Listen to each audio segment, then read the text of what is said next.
Hey guys, gals, what's up? I'm the Movie Gaming Guy here, and I will be doing a review on Sonic Unleashed,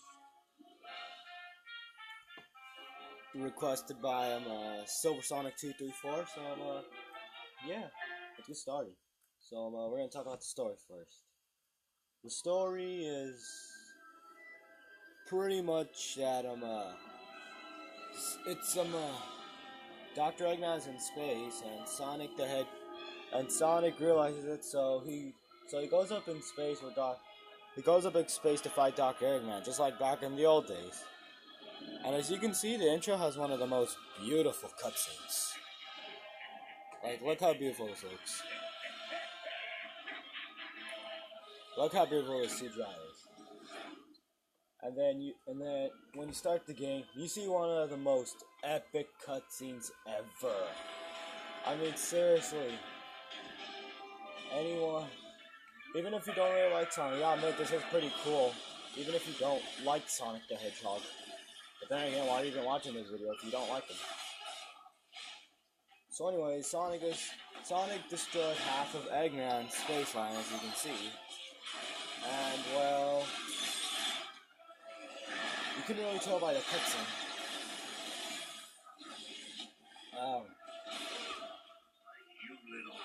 Sorry, I don't really know what to say because of the story. I don't really need to say that much of the story. But anyways, the reason Dr. Eggman built the space ark is to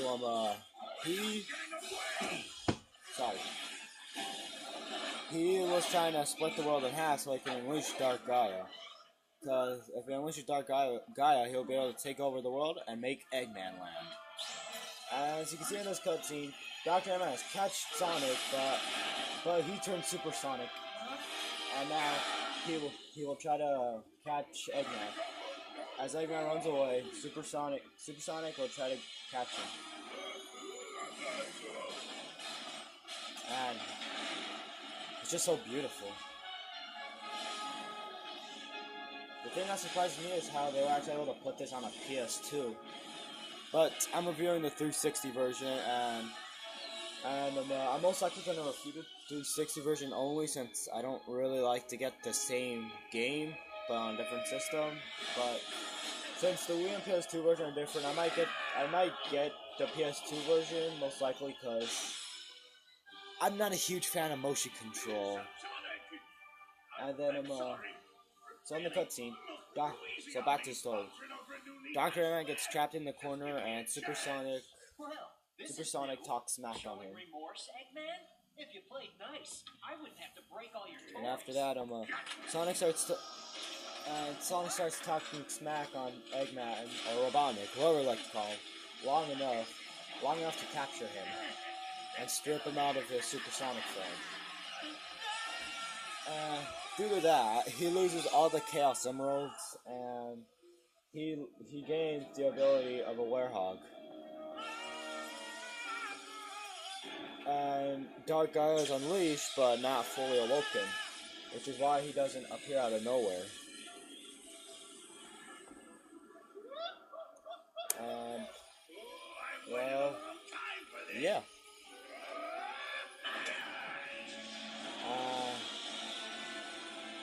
Well, I already explained this part right here, so.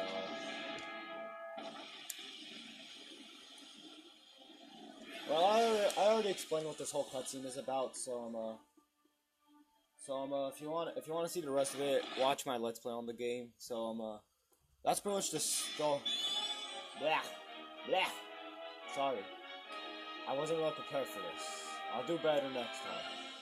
Okay, so anyways, like I was saying, the story, and after he gets turned into a Werehog, he finds Chip. If you don't know who Chip is, except Chip doesn't know who he is, and Sonic thinks it's his fault. Sonic thinks it's his fault for making him lose his memory, so he decides to help Chip gain his memory back. As you progress through the story, you have to find the 7 temples. And once you get to the 6th temple, Chip finds out that he was actually Light Gaia, and his mission is to defeat Dark Gaia. But the reason he didn't know who he was because Dr. Eggman unleashed the world and it wasn't a proper time of awakening. So yeah. And I've pretty much explained the story now, so since I'll explain the hub worlds. The hub worlds are pretty similar to Sonic Adventure, except easier and not as fun exactly. And there's a little in Shamar. Well, at first it's in Spagonia, but later in the game, all the stuff will be in Shamar. There'll be a little art room. Sorry, I can't move. Okay, art room, an audio room, and a TV. When you talk to Professor Pickle, he'll give you some advice. And the reason Tails is there is because, well, when you get to the end of the game, he'll take you to a flight mission. So yeah, there are two. Since I pretty much talked about the story and most of the hub world, let's get on with the gameplay. So when you enter a hub world, when you start the level, there'll be this little circle thingamajigger, and then there'll be this little hourglass, and there's this miniature. It's like a miniature hub world with all of Sonic's moves. Actually, it's still, I don't exactly know. Just roll with it. Always, yeah. Okay, since I've been talking about 6 minutes on the whole story, now I'm gonna get on to the actual gameplay, like I was trying to say. So, in the game, there are three different kinds, but mainly there's two. So the three gameplay mechanics is daytime Sonic, where you're boosting all the time, as you can see right now, where you'll be boosting the whole time. And then there's Werehog Sonic, where... Oh, actually, I'll talk about them respectively. So anyways, the daytime Sonic is extremely fast. Sonic now has a boost mechanic, just like in the Rush games. And, well, they decided to make a change to the homing attack, which is what I don't really like about the game. And there are quick time events. So, what they did to the homing attack is that... Sorry, I'll explain real quickly. So, here's the controller right here. Instead of the other games where you have to double tap A, they made you press A and then press X. It's a little confusing at first, but it's pretty easy to get through. It was pretty easy for me to get through it, to learn it. It wasn't too confusing until I learned the air boost. The problem was that the air boost, you gotta jump and press X to do it again. It can be pretty annoying, especially... Sorry, I'm gonna lower the TV a bit because I don't think you guys can hear my voice. Okay. So anyways, it can be a bit annoying because... well, because sometimes you can be trying to do a homing attack and you'll probably end up air boosting and falling to your death. Although I never really ran into that situation, but I've heard a lot of other people complain about that, so maybe. And yeah, Sonic can do the usual. He can jump, he can boost, he can do the ring dash, he can wall jump.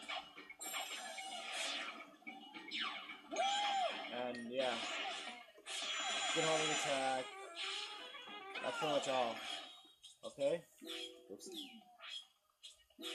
And another thing about the hub worlds is that yeah, sorry I'm constantly going back and forth. Another thing about the hub worlds is that you can buy souvenirs to give to the professor, and he'll give you Sun and Moon medals. What are Sun and Moon medals, you might ask? Well, it's the downside of the game. Because unfortunately, the Moon medals you have to collect them in order to progress, and so it wouldn't have been so bad, but for a Sonic game, it's just frustrating. Which is the one thing that PS2 and Wii version doesn't have, which is why some people say it's better. So yeah, and you can also buy food for Chip, so you guys can explore. So you guys can become better friends with him. Alright, so back to the gameplay. So I just finished talking about Sonic style gameplay. And now for the Werehog. The Werehog is complete combat based. As you can see right now, if you're used to God of War or Kingdom Hearts, this gameplay will be pretty fine. This gameplay won't be that hard, although I recommend playing the Werehog stages. Ow! I recommend playing the Werehog stages after to collect Sun and Moon medals, because with daytime Sonic you'll be just boosted unless you like collecting stuff. While the Werehog Sonic, you're more slowed down and it'll be easier to collect stuff. Although, yeah, that's all I got to say. And then also with the Werehog Sonic, you'll be able to not fly. You'll be able to grab on rails and ledges. And also another thing is that there'll be mini boss at the end of each stage. Each Werehog stage, there'll be many boss battles. These boss battles, they're pretty good, although sorry, they're not that great, to be honest. And of course,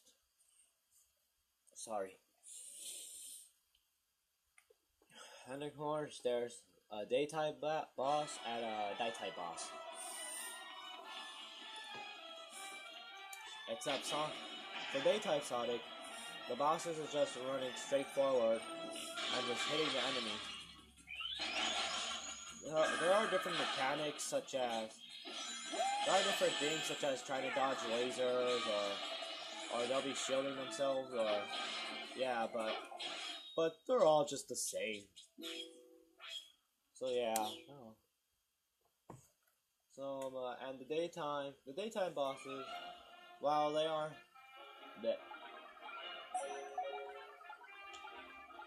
shoot. Sorry. Okay, while I'm waiting. Yeah, you can actually change the day, as you can see.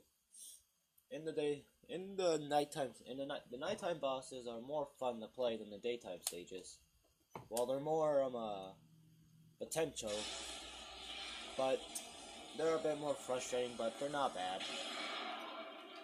I actually found the nighttime boss battles more enjoyable than the daytime ones. True that. And the daytime boss battles are played completely different from each other. Like there's one boss where you have to throw water at him and just keep punching him and do quick time moments. And this boss, you have to push these boxes up there and stun him. And it's really fun.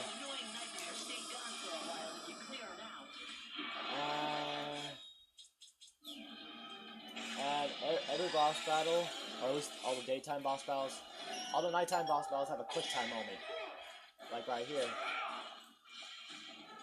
The quick time moments I really like, although they can be a little annoying after a while because they make you do it all the time, which I don't really like.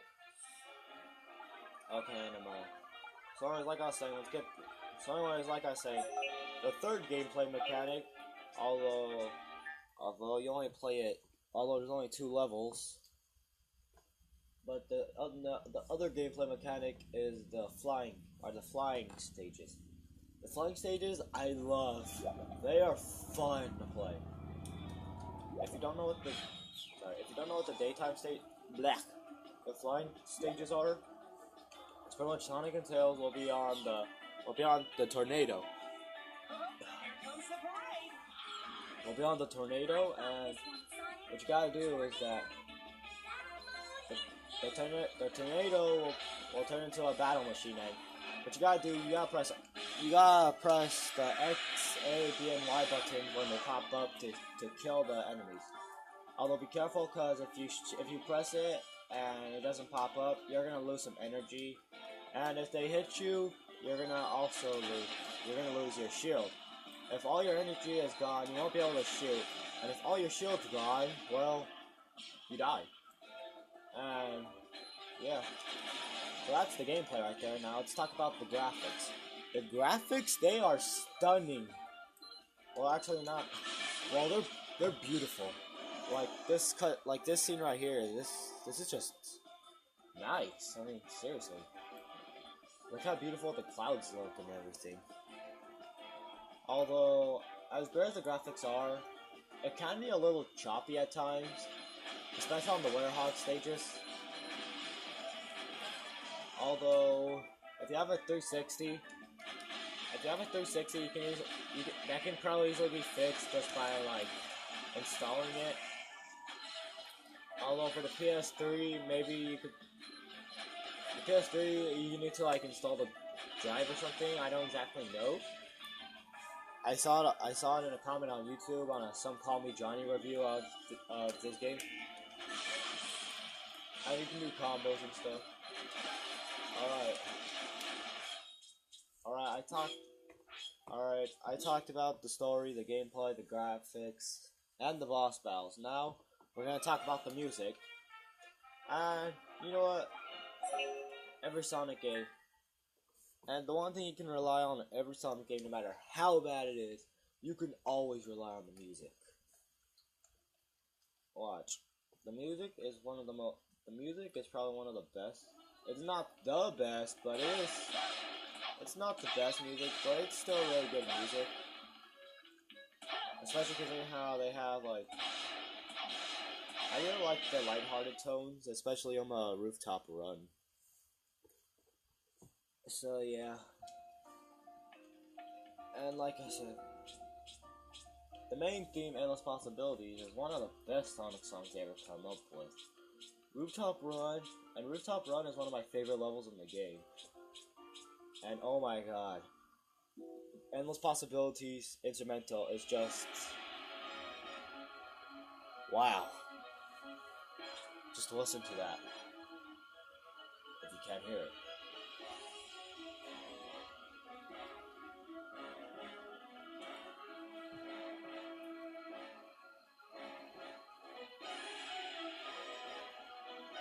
Sorry. Oh, you'll get to hear the full song if you watch my Let's Play on it. So anyways, is there anything else I need to explain? No, that's about it. Yeah, that's about it. Okay, I'll talk about the final boss.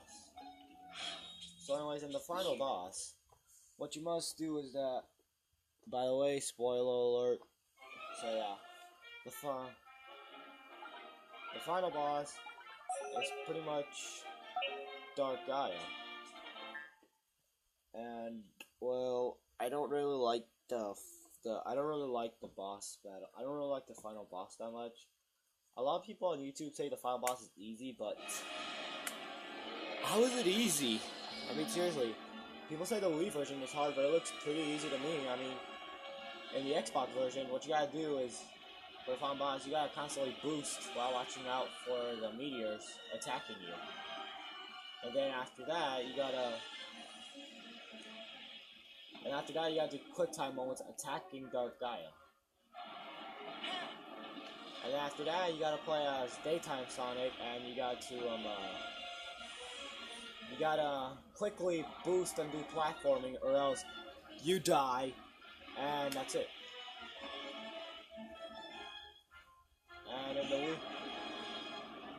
And in the Wii version, and then after that, you gotta turn Super Sonic. And the Super Sonic part, I really like. But in the Wii version, it looks pretty easy. I mean, in the Wii version, what you gotta do is pretty much fight him Mike Tyson style. And then after that, you gotta play all the Sonic temples. And since you don't have a time limit in the Wii version, it's pretty simple to do. Which I hate. I hate how people say this version is easy. So yeah. So yeah, I pretty much said everything about the game. So Sonic Unleashed. What do I give this game? So Sonic Unleashed. What rating do I get it? Does it get a high 9 or 8? Does it get a low 3 or 4, or does it get an average score? Well, I give it an 8. I give it an 8 out of 10 for the beautiful cutscenes, the beautiful graphics, the gameplay style is really fun, although it's a bit flawed. It felt like it wasn't completely finished. The final boss is epic. This game, everything about it is just awesome. The game is very challenging too. The playtime moments are addicting. And the Whitehawk stages, while they are flawed, they're not really bad. So yeah, Sonic Unleashed, 8 out of 10. What do you think of the game?